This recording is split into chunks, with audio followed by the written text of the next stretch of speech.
time for our top stories on The Brief this morning. Well, it's Eid al-Fitr, or simply the Feast of Breaking the Fast, which marks the end of Ramadan. And President Bola Tinubu is celebrating with the Muslim faithful, wishing them a happy celebration. In a statement signed by the special advisor to the president on media and publicity, Ajuri Ngelale, the president, who by the way is in Lagos, greeted the Muslim faithful in Nigeria and all around the world, praying that their prayers and sacrifices this season and even after will receive fitting rewards from Almighty Allah. President Tinubu also appealed to all citizens to come together and rededicate themselves to the noble duty of building the nation, stating that we are the sculptor and Nigeria is the clay. We build it the way we desire. The president then prayed that the lessons, the blessings, and the joys of the season abide with all Nigerians always. But there's nothing much to celebrate, particularly for traders in the popular Dosumu market in Lagos Island, where another fire disaster hit, coming barely 3 weeks after some part of this same market was engulfed in an inferno. Well, the early morning fire, which started from a two-story building in Dosumu Itumota Street, Jankara, soon spread to other nearby structures. But to contain further spread of the raging fire, emergency officials who responded to the situation later resorted to pulling down one of the buildings. When the fire incident occurred and it affected a generator that they are loading, that they are fueling, what they did was that instead of them to put out the fire, to limit the fire to that generator, they threw the fire out. In the process of throwing the fire out, it involved other properties. The fire has already affected 14 buildings now, both severe and partial effect. 14 as at what we're worried, but the fire is under control now. Major challenge was water, and we were able to secure replenishment center from National Port Authority MP, not far away from here. And that's why the fire is totally under control. We know the number of shops, number of traders, and other statistics that are necessary.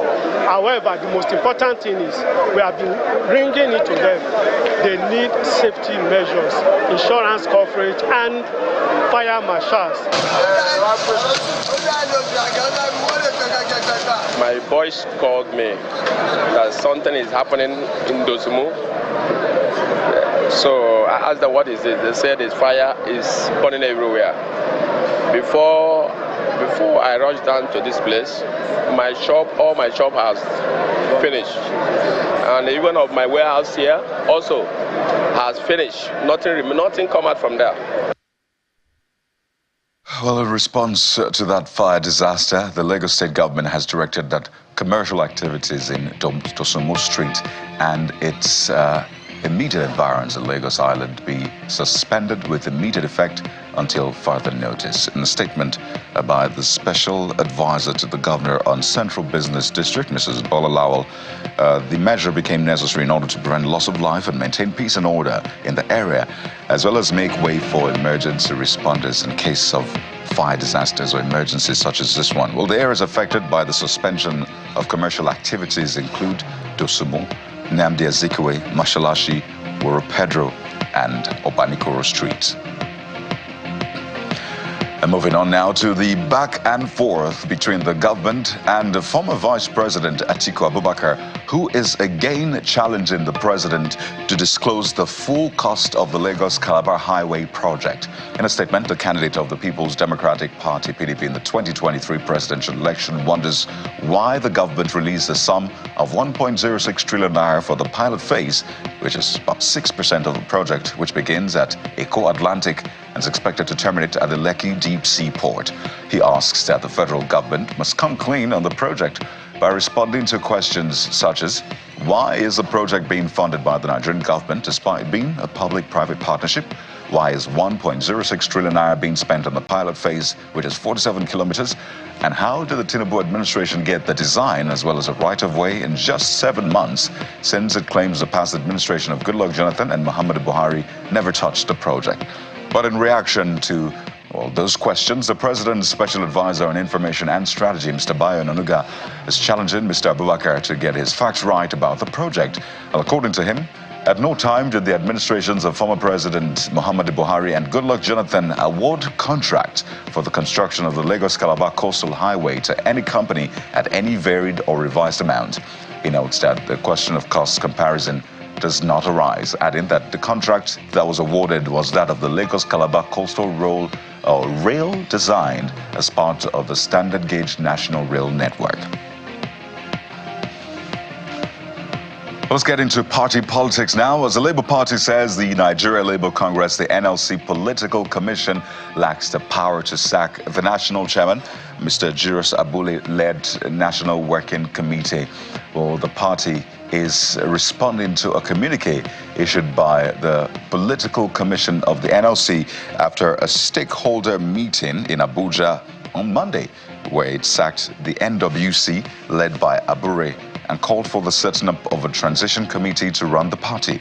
Reacting to this development via statement, the National Publicity Secretary of the party, Mr. Obiorifo, described the stakeholders meeting as an illegal assembly of a handful of aggrieved former members of the party and some whom he described as social media tigers who are not card-carrying members of the Labour Party.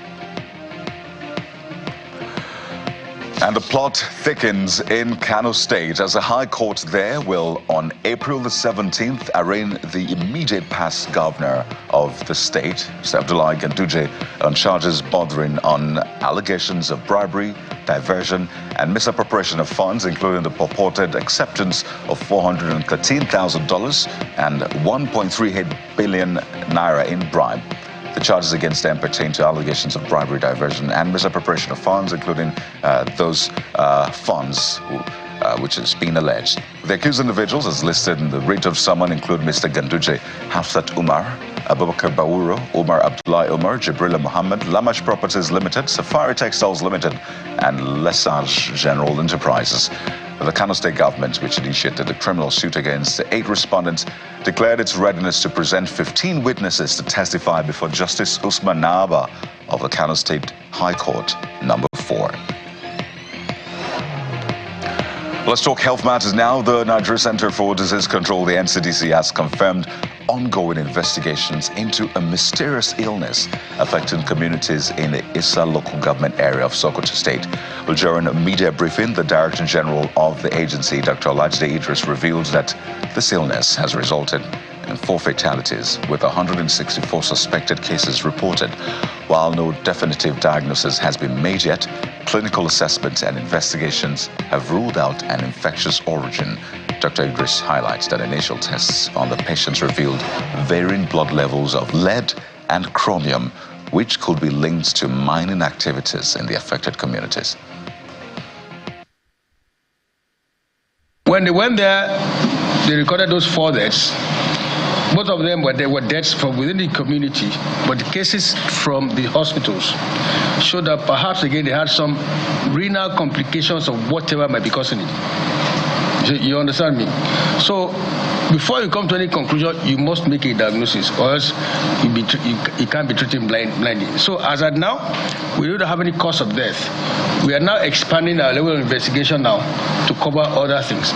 Suspicion that this might be related to some activities within the communities, because like mining activities. You know, in mining they use all sorts of chemicals to extract these things. Some of this might be injurious to the health of people. And again, you know, the use of children in this kind of places. So we don't have a definite diagnosis, but others have been taken. And that's why now we're bringing other laboratories like NIPRID, NAFDAC, if the laboratories in Sokoto could not do much. Because the delay actually from the laboratories in Sokoto, it took them a while to get back to us on the results of the testing for heavy metals.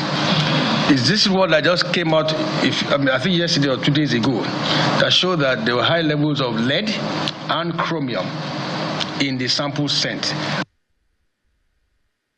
Business now, I will continue to follow that situation. The federal government has allocated about 4.83 trillion naira from Nigerian Treasury bills and bonds issued in 2024 to settle the Central Bank of Nigeria's ways and means advances. And that's according to the Minister of Finance, Mr. Wale Edun.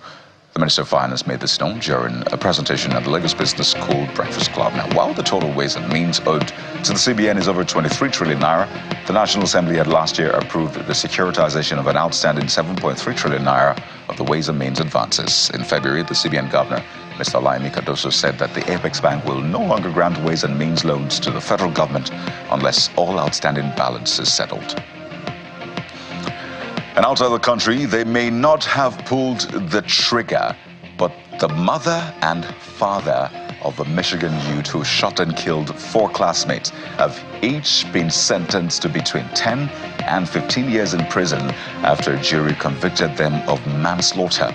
In a rare case of parents being held responsible in a school shooting, Jennifer and James Crumbley, who are Ethan Crumbley's parents, were sentenced immediately after several parents of the victims gave emotional statements in an Oakland County courtroom in Pontiac, Michigan. Their son was 15 at the time of a shooting at Oxford High School in 2021, in which 4 students were killed and 6 other students and a teacher were wounded. Ethan pleaded guilty the following year to 4 counts of first-degree murder and other charges and was sentenced to life in prison without parole in December. And out to sports news, 9-time African champions, the Super Falcons of Nigeria, have ended a 16-year absence from the Olympics game. And that follows Nigeria's senior women team's, victory over Bayana of South Africa. Well, it came out of a goalless draw in the return leg of their Olympic qualifier. The result in Pretoria means the Falcons eliminated South Africa 1-0 on aggregate, having won the first leg by a lone goal in Abuja. Rashida Dadibade of Atletico Madrid Femini scored that goal from the penalty spot in the first leg, and this is Nigeria's first qualification since 2008 at the Beijing Games. Now they join Brazil, Japan, and Spain in Group C of that tournament. So big congratulations to the Super Falcons. We're proud that they're making us proud.